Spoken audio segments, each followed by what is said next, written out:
اور کسی شخص میں طاقت نہیں کہ اللہ کے حکم کے بغیر مر جائے.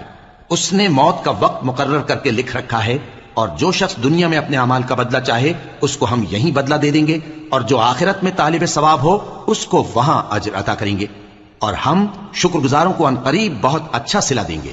اور بہت سے نبی ہوئے ہیں جن کے ساتھ ہو کر اکثر اہل اللہ دشمنوں سے لڑے ہیں، تو جو مصیبتیں ان پر اللہ کی راہ میں واقع ہوئیں ان کے سبب انہوں نے نہ تو ہمت ہاری اور نہ بزدلی کی، نہ کافروں سے دبے.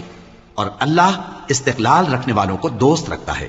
اور اس حالت میں ان کے منہ سے کوئی بات نکلتی تو یہی کہ اے پروردگار، ہمارے گناہ اور زیادتیاں جو ہم اپنے کاموں میں کرتے رہے ہیں معاف فرما، اور ہم کو ثابت قدم رکھ اور کافروں پر فتح عنایت کر.